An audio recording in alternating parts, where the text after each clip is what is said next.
Selamat malam, selamat bertemu di RNTV untuk kita mendengarkan sebagian dari firman Tuhan. Sebelum kita mendengar dan membacanya, mari kita bersatu dalam doa. Terima kasih Bapa, Engkau selalu memberkati kehidupan kami. Engkau masih memberikan kami kesempatan dan nafas kehidupan. Biarlah ya Bapa, setiap nafas kami Bapa selalu berseru kepadamu dan selalu menyebut namamu. Dan begitu juga agar kami selalu dapat melakukan segala firman-Mu dan dapat menyenangkan hati-Mu. Dan ya Bapa, kami akan membuka Alkitab ya Bapa untuk mendengarkan firman-Mu.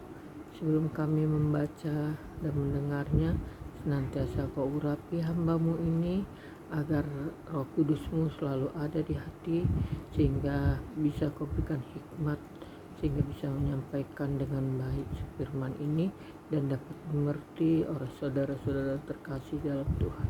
Berfirmanlah ya Bapa, kami anak-anak-Mu siap mendengar. Amin.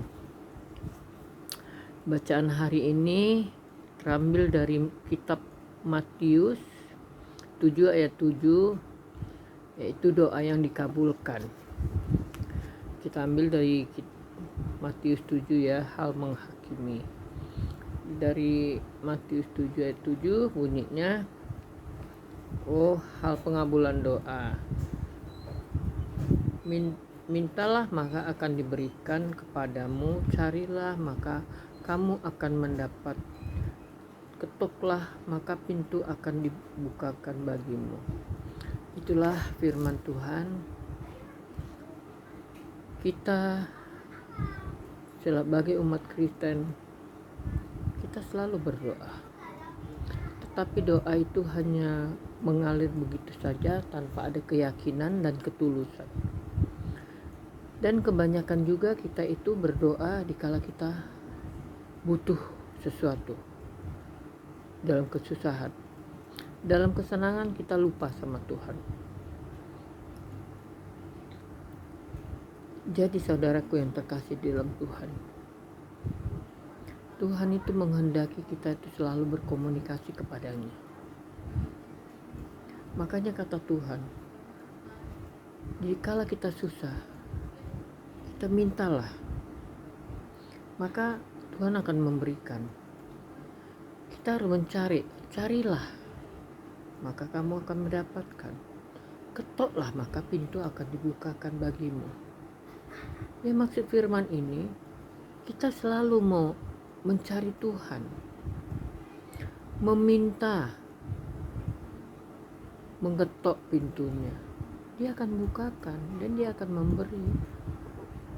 Maka kita akan mendapatkan apabila kita cari. Memang itu ya. Jangan kita dikala susah baru datang ke Tuhan. Setiap hari, selagi kita bernapas, selalulah kita cari ke Tuhan. Kenapa kadang-kala orang suka kecewa? Dia meminta sesuatu, dia kehendaknya maunya dia berdoa, meminta langsung dikabulkan. Tuhan itu punya maksud yang terbaik kalau kita belum dikabulkan permintaan doa kita. Karena apa? Dia melihat ketekunan kita dan dia memberikan kita sesuatu agar kita kuat. Kalau kita minta langsung diberikan seperti Bapa ke anaknya minta sesuatu langsung diberikan, itu jadi manja. Begitu juga Bapa dalam surga. Dia ingin membentuk kita. Jadi jangan dia setiap kita doa terus diberikan, tidak. Dia menunggu waktu yang tepat. Kadang-kala kita memang rasanya udah kedesak. Aku harus Tuhan. Tapi Tuhan tidak mengabulkan. Apa? Dia yang lebih tahu kapan waktu yang akan diberikan. Dan satu, kita suka doa, tapi kita masih ada rasa khawatir, diterima nggak ya, dikabulkan Tuhan nggak ya. Kita tidak, kalau kita berdoa itu serahkan seluruhnya kepada Tuhan. Hanya kehendak Tuhan saja yang jadi. Biar Tuhan yang beracara. Kita tinggal menanti, tetap tekun dalam doa. Kita berdoa harus dengan tulus, dengan yakin. Itu kunci doa dikabulkan Tuhan. Jangan ada rasa khawatir. Yakin dan percaya. Karena saya mengalami seperti itu. Saya punya rumah yang untuk dikontrakkan. Saya butuh untuk modal karena kita suami sudah pensiun, kita hanya dari gaji pensiun. Kalau anak-anak memberi, puji Tuhan, kalau enggak ya tidak apa-apa. Karena apa? Kita tidak mau mengganggu mereka karena mereka juga punya anak, punya kebutuhan. Kalau kita tinggal berdua bisa kita cukup-cukupin lah. Tapi puji Tuhan, Tuhan tidak akan diketelantarkan, kita telah mencukupkan. Saya minta, karena saya sudah biasa punya keyakinan dari mulai saya sakit kelenjar, saya kena miom, kena stroke, empedu. Saya hanya menangis kepada Tuhan. Saya berkomunikasi hanya kepada Tuhan. Kelenjar saya sembuh, kelenjar payudara, miom saya tanpa operasi. Kayak kena stroke setengah sebelah kiri, mati. Hanya 3 hari saya jam 2 berdoa. Saya mengatakan di rumah sakit, Bapak, karena saya terbangun jam 2, saya mau berdoa, tapi saya tidak bisa duduk karena yang kanan diimpus, sebelah kiri yang mati. Terus ada suara dari atas tempat tidur kepala saya di atas, berdoalah anakku, aku siap mendengar. Saya berdoa, Bapak, kalau memang sudah waktunya, saya minta ampun. Saya setiap sakit saya minta ampun, karena kita kan tidak tahu kapan usia kita ini.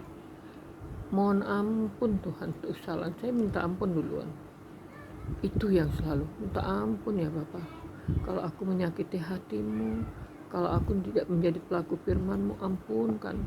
Tapi ya Bapak, kalau memang Kau berikan hamba kesempatan untuk menjadi lebih baik, sembuhkan ya Bapak. Ternyata jam 5 atau jam 6 saya mau dilap sama perawat, dibangunkan saya lagi enaknya tidur kan, karena terbangun jam 2, jam 3, jam baru tertidur saya itu subuh. Jadi lagi enaknya tidur, saya dibangunkan, masih enak sekali. Terus saya bilang, saya tidak sadar, saya angkat tangan saya yang tadinya nggak bisa saya angkat. Saya bilang nggak usah, saya bilang, karena ini pun saya kan susah, mulut saya kan susah. Saya bilang, perawat dia, karena saya tahu saya teruk, dia bilang, karena dia mengetahui saya stroke ya, dia bilang, Ibu, kok sudah bisa digerakkan tangannya? Loh, saya baru tersadar. Oh iya, Ibu udah bisa digerakkan Ibu, aduh katanya, itu kita lap dulu ya Bu, Ibu mau saya dudukkan? Iya, karena saya udah keringat badan belakang saya. Ya, saya duduk, didudukkan tempat tidur itu yang diputar itu kan, didudukkan saya. Anak saya pas jaga saya karena dia mau kerja dari rumah sakit, jaga saya bergantian ke mereka kan.